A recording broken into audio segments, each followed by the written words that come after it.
Count of Gunter Koscharok. He joined the front in autumn 1942 as a member of the 24th Panzer Division and survived the war. He wrote his account from his diary scraps with the intention of catching the perceptions and life of a Lancer, a typical German army soldier. He has purposely obscured the real names of the persons and units involved. Fighting in Stalingrad, October 30th, 1942. Reveille is at 6 a.m. and it's still dark outside. We get some hot coffee and food. No one knows for certain what's happening, although there are lots of rumours. One says that we still haven't reached our destination. Another says that this is only one regiment from the division. We'll go from here to our unit in Stalingrad. The unit's strength is reported to have been dramatically cut, and we are the replacements. We're told that the entire regiment doesn't even amount to 2 companies at the moment. Rumours are often the only source of information for the common soldier. Even if they don't exactly fit the facts, there is normally a certain amount of truth in them. I miss Obergefreiter Marzog and the others from the convalescent company at Insterburg. It seems they have already been picked up. Now for us, the usual routine starts up. Fall in 2 ranks. We line up so that we're always in the second row so that we can stick together, all except for Malzahn. The entire group is 90 men strong. To the 1st Battalion, Regiment 21, orders a young Oberleutnant. Round about noon, we are picked up by some trucks and 4 Mercedes personnel carriers. The vehicles are all wearing the division's tactical emblem, a leaping rider in a circle. I'm given a seat next to the driver of an 8-man personnel carrier. We set off along an MSR, a wide road packed with traffic. The road is undulating, the surface smooth and shiny like bacon rind, stretching away across the steppe almost in a straight line. Now and then roads branch off, the junctions plastered with unit designation symbols and the names of villages. Rumours are flying. It's no longer certain that we're going to Stalingrad. I ask the driver, who is a Obergefreiter. He says that we are not going to Stalingrad, but rather to a so-called winter position. This is where the baggage trains are situated, because they can no longer be brought into Stalingrad, from which the troops fighting in the northern suburbs of the city are supplied with food and ammunition. The 31st of October. The winter position is close to a kolkhoz in the open steppe. Along one side there is a Rachel, a deep, often long, rectangular trench where the steppe suddenly dips down. These Rachels are natural geological phenomena and are often 10-20 feet deep in the otherwise flat landscape. A Rachel can be small or large enough to give protection to an entire battalion complete with vehicles and men. A Hauptwachtmeister in soldiers' slang, also referred to as species or mother of the company, meets us. He informs us that we now belong to a division rich in tradition, which even in the Polish and French campaigns was still a cavalry unit. He explains that the unit is therefore particularly proud of its old cavalry designations. A Feldwebel is called a Wachtmeister, and a company is called a Schwadron, whilst a battalion is called an Abteilung, and a Hauptmann is a Rittmeister. Yes, Herr Hauptwachtmeister. We yell at his question whether we have understood him or not.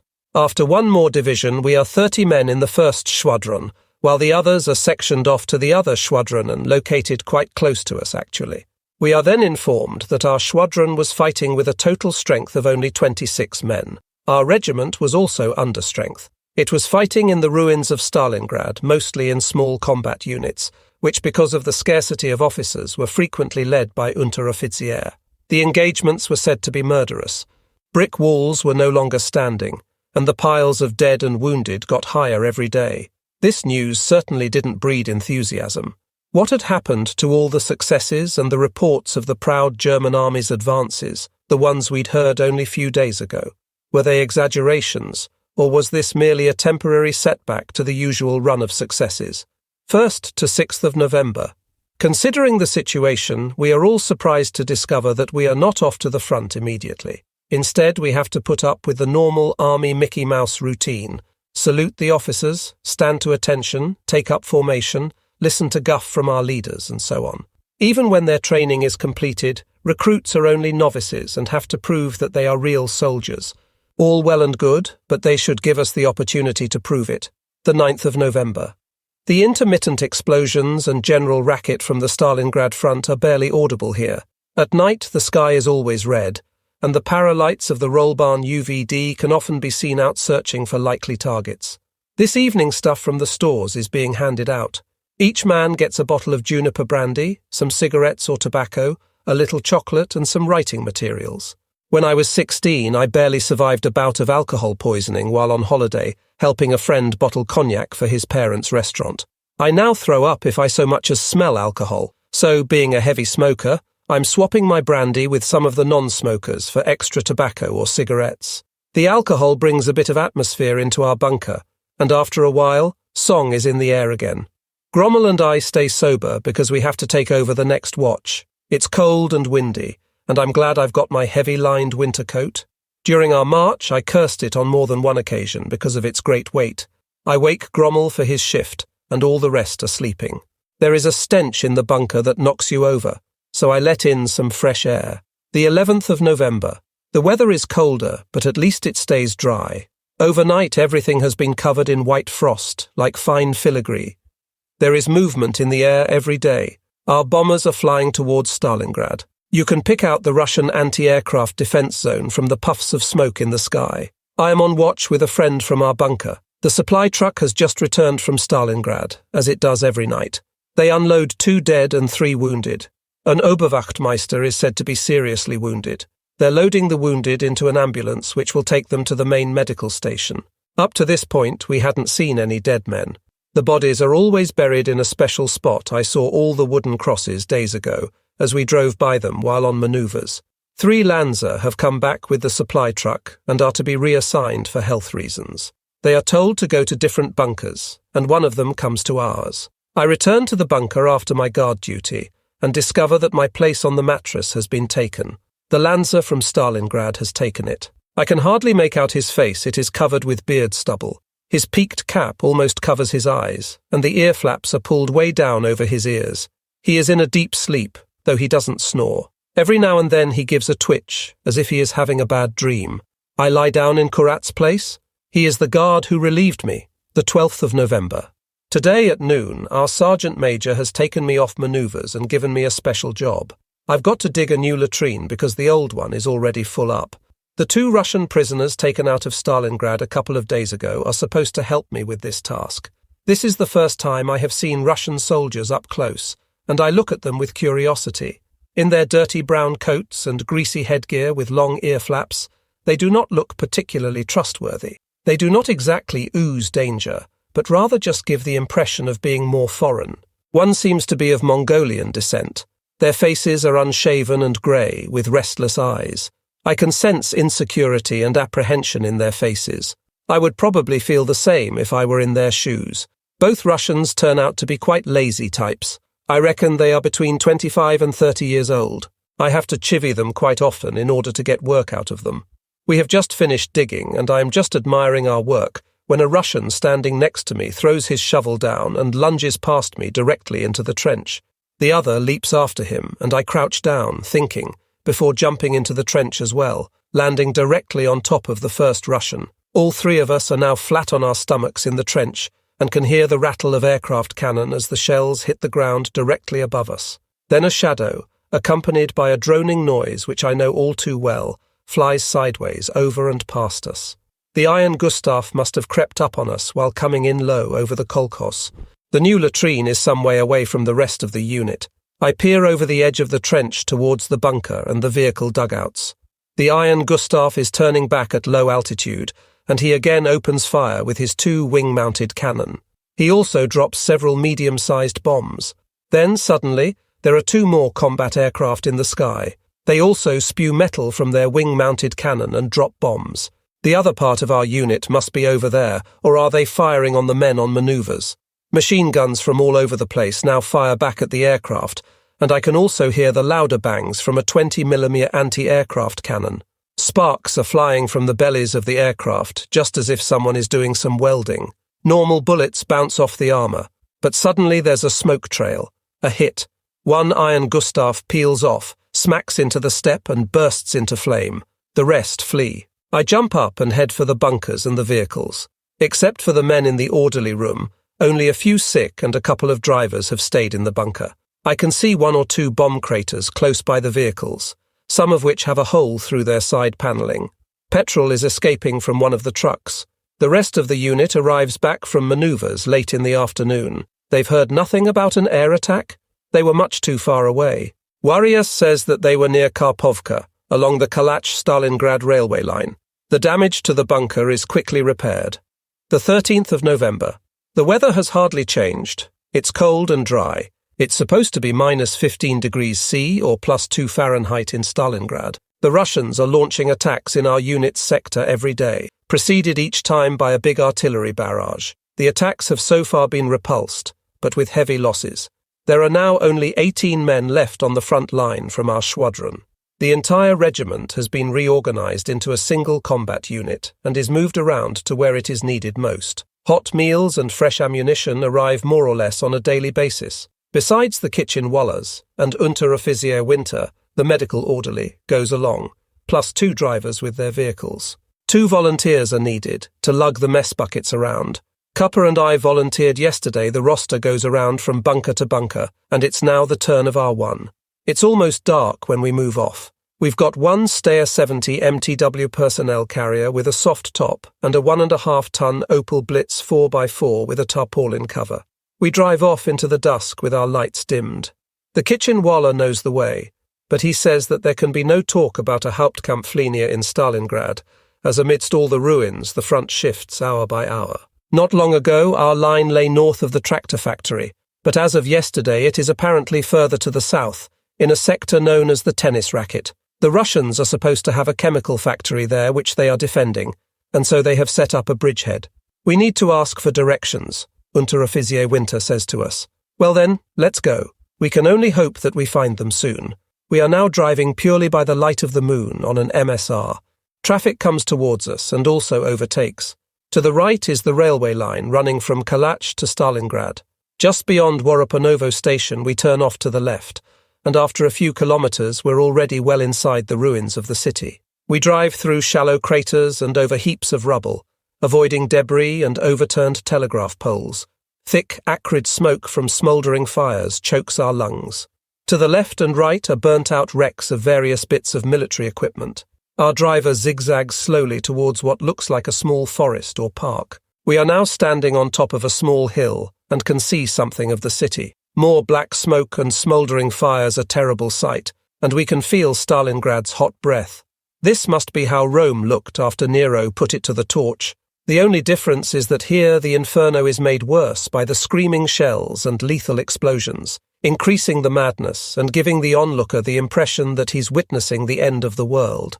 The further we penetrate into the city, the closer the shells fall around us. The usual evening blessing from Ivan, remarks the medic. It was supposed to sound light-hearted, but it falls flat. He is sitting cowering on ammunition boxes as I am. My heart is hammering in my throat. Fright has gripped me. Now there is a new noise in the air, like the rush of 1,000 wings. It is increasing in intensity and seems to be coming directly at us. Get out. It's the Stalin Orgel, yells the medic. We jump out of the wagon and dive for safety underneath a large burnt-out tractor. The rushing noise passes us, and then the explosions rain down around us just like fireworks. A splinter the size of a man's hand spins by my head and hits the ground beside Cupper. That was a bit of luck, says the medic. Behind us we hear yells and cries for the medic. Someone from the anti-aircraft position must have been hit. That's the one we drove by, says Unteroffizier Winter, who has just jumped into a hole. Come on, let's go. We've got to get on. We climb back onto the vehicles. The medic says that the Stalin Orgel is a primitive rocket launcher, mounted on the back of an open truck. The rockets are fired electrically.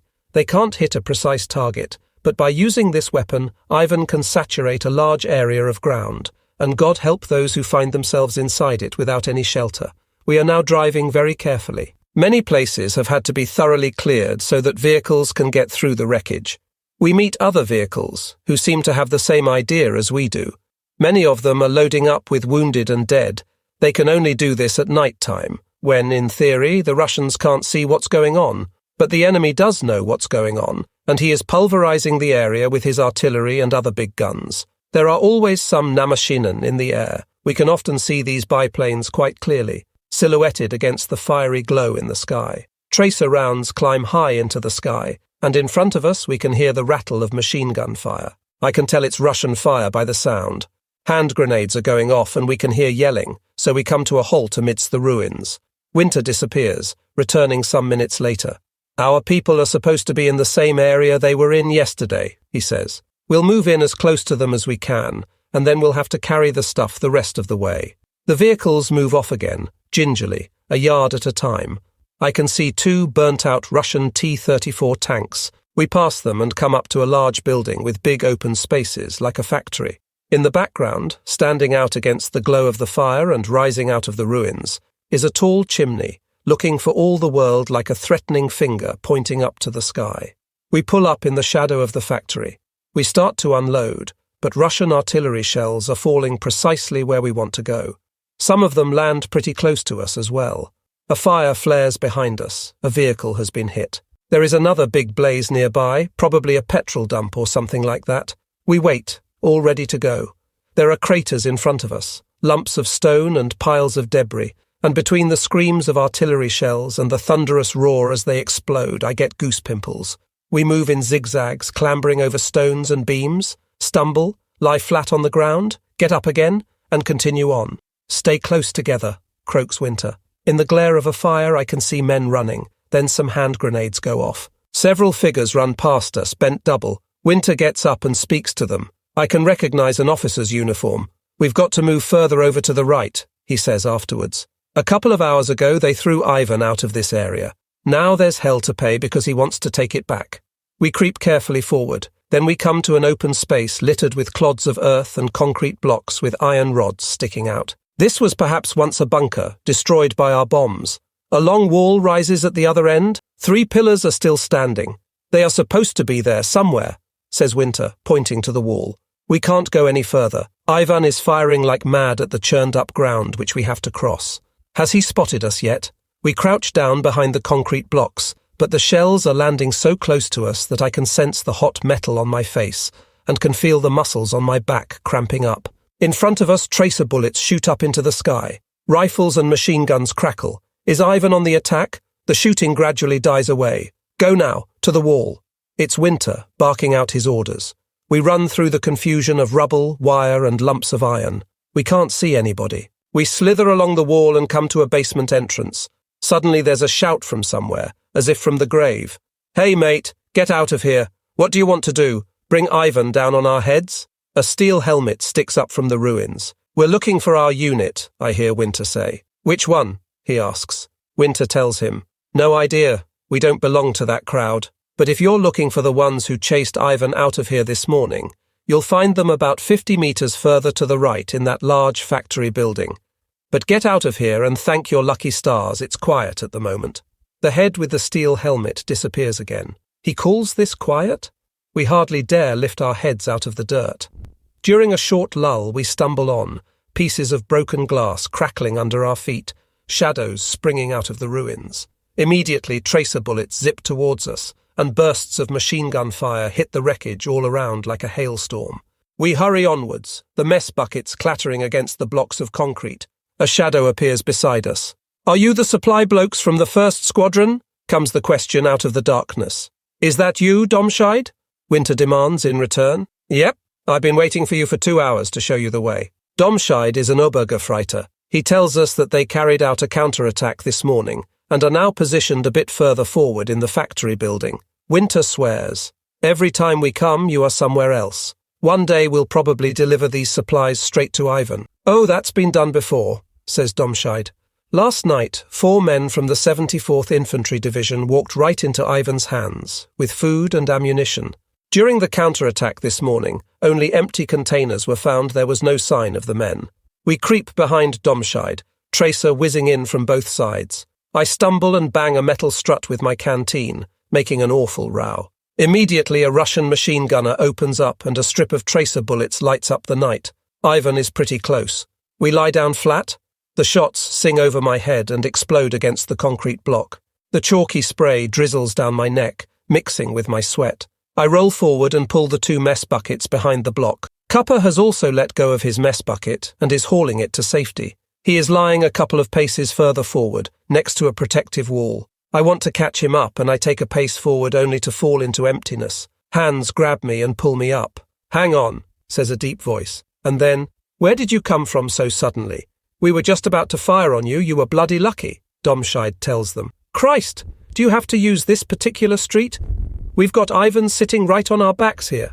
I came by here just 2 hours ago, and Ivan was further forward, Domscheit says. Yes, but in the last hour not so. Max, do you have your sprayer ready? Asks the low voice. Of course, as always, comes the answer. Good, then we'll give you covering fire. You can get through behind us, across the street. Now off with you. On their first burst of fire, we dash off. Cupper is faster than me and nearly pulls my arm out of its socket because I'm still holding on to the other handle of the food container. Ivan shoots wildly back. Then the artillery opens up. In between, I can also hear the thud of the mortars. The rounds loop towards us and explode all around. The bombardment seems to go for us like a wild animal, and we squeeze together in a bombed-out basement. I duck further down with each explosion, expecting the basement to collapse any moment and bury the lot of us. The earth above shakes just like in an earthquake, I should think. My nerves are aflutter. I'd never imagined I could be so terrified. You can't do anything, not a thing. The only solution might actually be to get out and run. But where? The only advantage is that death will come more quickly. For heaven's sake, they are forever going on about the proud, successful German advances in the army news bulletins. But here in Stalingrad, I haven't seen anything of that. The only thing I understand is that we are holed up in these ruins like cowering rats, fighting for our lives. But what else can we do, given the Russian superiority? The driver and the medic are sitting next to me, with Winter and Cupper on the other side. Cupper is as white as a sheet, and we are all staring at the ceiling, which already has a huge number of cracks. Domscheit has the strongest nerves. He is standing by the entrance, staring out into the darkness. As far as Cupper and I are concerned, these few hours in Stalingrad have certainly dampened down our enthusiasm for war, and we haven't yet had any personal contact, as it is so nicely put. My thoughts now are concentrated solely on how and when we're going to be able to get out of here safely. We've been in this god-awful heap of ruins for hours, and we still haven't reached our unit. Domscheit tells us from his position at the entrance that Ivan is shooting at the slightest thing. Because our machine guns opened up, Ivan probably thought we were mounting another attack and wanted to make quite sure that it was nipped in the bud. If only he knew that we are quite happy keeping our heads down for the moment, until we get our replacements, that is, says Domscheit. We're supposed to be replaced by fresh troops, according to our Wachtmeister. He who believes is indeed blessed, murmurs the medic. Finally, the barrage is lifted after what seems to me like an eternity. We jump up, Domscheit knows the way. He makes for a ruined factory building, knowing that someone has been lying there under cover, watching everything. Softly, he calls out the code word while we are still some distance away, and gives his name. We go to a basement entrance, which is half covered by wreckage. Domscheit leads us through a corridor to a room, where, in front of the doorway, an iron plate has been placed. I can see 2 Hindenburg lanterns, which provide just enough light to clear the darkness in the room. Domscheit makes a droll introduction. May I present our new battle headquarters? A heap of sacks and a few rags are strewn on the ground, and lying on top of them, curled up, are 2 Lanzer. Another one is sitting on a couple of stacked-up ammunition boxes. Startled by the noise we have made, the 2 Lanzer jump up and help us into the room with our containers. Both men appear to be very tired, and who knows when they might next get some sleep. I can barely distinguish their faces under all the dirt and stubble, but I guess we all look about the same. Then a Wachtmeister comes in. He says hello and offers his hand to Weichert. I recognize him. He's the one who pushed the old Russian fellow's head into the bucket at the well. He tells Winter that the one remaining officer in the group became a casualty this morning, and that now he was in charge of this sector. The men are positioned in front of and to the side of this area, hidden in the ruins. The fighting ebbs back and forth, and no one really knows where the Hauptkampflinie really runs. Casualties today are 1 dead and 2 wounded, and they're already on the way to the main medical center. This is the craziest place imaginable. The Russians are often only 20 or 30 meters away, sometimes at hand grenade range in front of us. No more than 200 meters in front of us there is a deep trench, and this trench leads right down to the banks of the Volga. From there, Ivan gets reinforcements every night. For days now, we've all been waiting impatiently to be relieved, or at least to receive reinforcements. But we're beginning to doubt whether they'll ever come. This last sentence is only whispered to Winter, but with my sharp ears I still understand what he has said. So they've got their doubts. That makes me think. The warm food and the coffee must by now be frozen solid, even though the containers have double skins and are supposed to be insulated. Winter has brought a fair supply of solid methylated spirits along and a solid fuel burner to heat up the food. The food is ice cold, but not frozen solid. It's a good, thick noodle soup with lots of canned beef, much better than what we get in the bunkers. These men have more than earned these decent rations. Winter is pressing for us to start getting back. An hour has passed since we left our bunker. The Wachtmeister needs more ammunition, which we've got on the trucks. He details 5 men to go with us.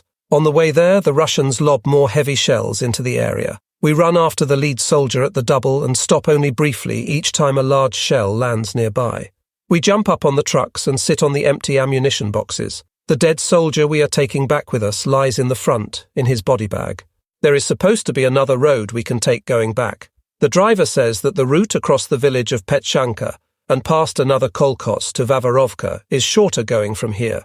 Because of the frost, all the roads are quite passable. But first we have to work our way through the ruins. Every now and then the vehicles drive down into a trench and come up the other side, and we're catapulted towards the back and have to hang on to the tailgate, the ammo boxes sliding after us and slamming into our jackboots. Just keep going, I think. Just get out of here. When it all starts up again, we need to be well out of range. We go through another deep trench and have to help push the truck back out again. We pass several other vehicles, and some VW jeeps with officers as passengers pass us. The MSR is rough, but hard and solid. How far is it now? I ask the medic, who is looking back at us from up front through a slit in the tarpaulin. Just a few kilometers, I hear him saying. At that moment we all hear a thundering noise, as though the world were going split apart at any moment. I slide hastily towards the back and release part of the tarpaulin. I see a frightful spectacle, one that makes me cringe. Cupper joins me and stares open-mouthed. It would be a beautiful sight were it not for the sinister roaring and the continuous explosions, which make you realize that thousands of lives are being sacrificed. The sky is glowing over Stalingrad. Greyish-white smoke billows from the ground. Flames shoot high into the sky in between. The long probing fingers of the searchlights tear at the half-darkness of the breaking day. There must be a lot of aircraft up. Bombs are ceaselessly raining down on a city that has been condemned to death. The explosions merge into one another, creating a devastating inferno. Tracer patterns from the anti-aircraft guns climb high into the sky for kilometers around. 2 aircraft explode over the hellish fires and are swallowed up by them. This is absolutely crazy. No one can survive this. And yet, even in this inferno, some are managing to stay alive. Not only that they are defending themselves and fighting back, the proof is that after every bombardment, the enemy counterattacks once more and sometimes even gains a bit of ground, although usually he is stopped in his tracks and pushed back to where he started from. This is the way it has been since the beginning of September, ever since German troops forced their way into the city. But because of the strong defences along the Volga, the Germans have now been obliged to hide in the ruins. When we return to the bunkers, it is full daylight. We can hear only a far-off droning noise, just as before. But for me, it is no longer the same. I now see the disaster that will come out of this hapless city. It is a stark warning to everyone languishing in the rear areas, wasting their time by making their quarters comfortable for the winter.